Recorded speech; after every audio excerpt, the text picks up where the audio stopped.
অসমত যেটো ভোটৰৰ বিশ্লেষণ এই বিশ্লেষণটো এনেকুৱা যে ভাৰতীয় জনতা পাৰ্টি আৰু আমাৰ মিত্ৰ দল ৰাষ্ট্ৰীয় গণতান্ত্ৰিক মৰ্চাৰ সপক্ষে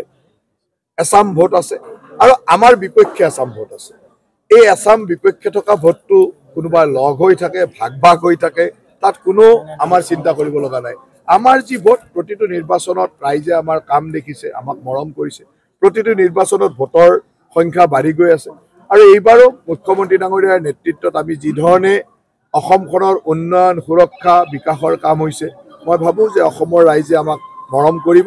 আৰু বিৰোধী যোন থাকে তাক লৈ আমাৰ কি চিন্তা কৰিব লাগে আৰু বিৰোধী যেতিয়া লগ হয় তেতিয়াতো কোনো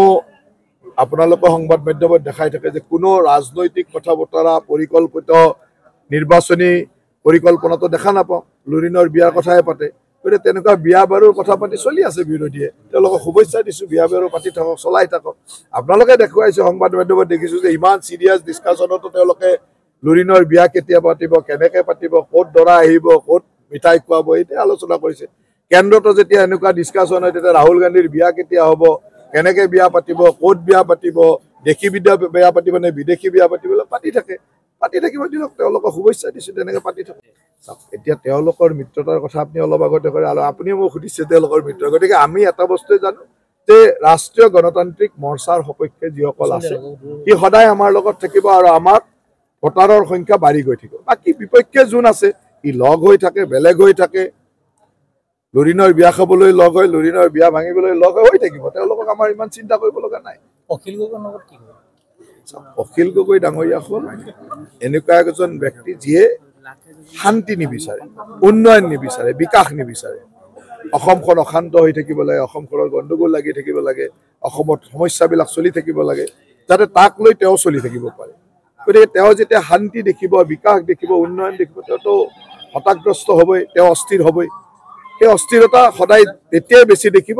যেতিয়া অসমখনৰ উন্নয়ন বেছিকৈ হয় অসমখনৰ শান্তি বেছিকৈ হয় তেতিয়া তেওঁ লগালগ অস্থিৰ হৈ যায় এইটো আপোনালোকে দেখি থাকে 26ত শিৱসাগৰ সমষ্টি চহৰত এটা নতুন সংযোজন হৈছে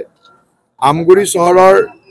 বিজ্ঞানসন্মতভাৱে জাবৰ নিষ্কাশনৰ ব্যৱস্থাটো নাছিলে আজি জাবৰ নিষ্কাশনৰ কাৰণে এটা প্ৰকল্প আমি ইয়াত শুভ উদ্বোধন কৰিলোঁ আৰু এই প্ৰকল্পটো উদ্বোধন হোৱাৰ লগে লগে আমগুৰি চহৰত ওলোৱা সকলো জাবৰ ইয়ালৈ আহিব আৰু ইয়াত ছেগ্ৰিগেশ্যন কৰি বিশেষকৈ প্লাষ্টিক ৱেষ্টটো আমি চিমেণ্ট ফেক্টৰীলৈ পঠাই দিম আৰু বাকী ৱেষ্টটো ইয়াত ডিকম্প'জ কৰাৰ ব্যৱস্থা কৰা হ'ব গতিকে সেই ধৰণৰ এটা প্ৰকল্পৰ অত্যন্ত প্ৰয়োজন আছিল ইয়াত অবিজ্ঞানসন্মতভাৱে য'ত ত'ত জাবৰটো পেলাই দিয়া হৈছিল ইয়ে পৰিৱেশ দূষিত কৰিছিল মাটি দূষিত কৰিছিল মাটিৰ ভূগৰ্ভৰ তলৰ পানী দূষিত কৰিছিল গতিকে এই প্ৰকল্পটো হোৱাৰ ফলত আমগুৰি চহৰৰ কাৰণে এটা বহুদিনীয়া সমস্যাৰ সমাধান হ'ল তাৰ লগে লগে আমি অমৃত 2 আঁচনিৰ জৰিয়তে আমগুৰি চহৰতো প্ৰায় 14 কোটি টকা ব্যয়েৰে আমি এটা পানী যোগান প্ৰকল্পৰ কামো আৰম্ভ কৰিছিলোঁ তাৰো আজি মই এতিয়া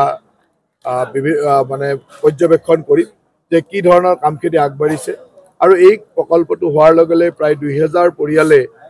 বিশুদ্ধ খোৱা পানী পাবলৈ সক্ষম হ'ব গতিকে আমগুৰি চহৰত এই দুটা সংযোজন আমাৰ বিভাগৰ ফালৰ পৰা কৰা হৈছে আৰু ইয়ে আমগুৰি চহৰৰ জনজীৱনত যথেষ্ট প্ৰভাৱ পেলাব আৰু দেখা হৈছে পৌৰ যিকোনো খবৰৰ বাবে যোগাযোগ কৰক 7099017330 লগতে 7099017110 নম্বৰত